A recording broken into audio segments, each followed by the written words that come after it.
We need cooperation within all the scrap metal companies. Yes. And if they're all cooperative, then we won't be sitting here.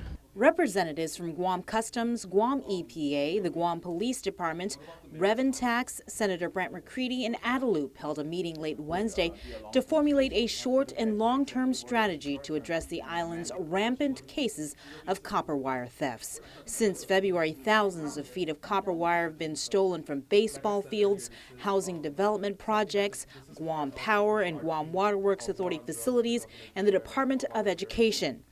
Leading the discussion was Chief of Staff for Lieutenant Governor Ray Tenorio, Dong Cho, who said the goal is to attack the problem head-on and immediately begin a compliance audit of local recycling companies and businesses dealing with scrap metal.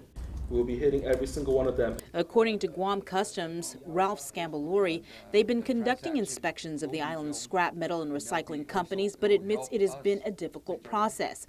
Guam EPA Administrator Eric Palacios, however, requested they be included in future visits until the actual compliance audit begins.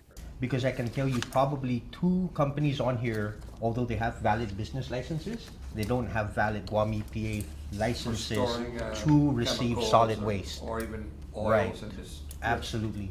But aside from the audit, long-term solutions discussed were the need to strengthen Guam's laws regarding scrap metal businesses who fail to properly follow reporting requirements.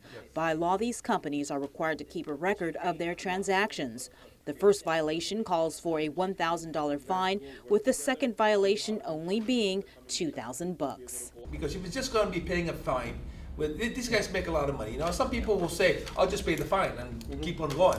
But if you pay the fine and you say, "By the way, that's congratulations, you're not going to be able to work for 6 months," now that's going to be a big. And that's exactly We'll draft up a piece of legislation that repeals the civil penalties and reenacts a totally different structure of civil penalties. We'll make it a zero tolerance civil penalties.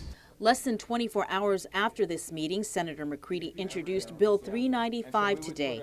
The legislation would increase civil penalties for scrap metal businesses who do not comply with reporting requirements. He proposes upping the first violation to $20,000 and the suspension of their business license for 3 months.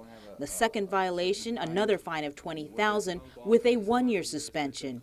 And the third violation would be permanent revocation of their business license. So as Do we we know go, which ones follow the law? Are we absolutely certain out of the 10 who follows? and that's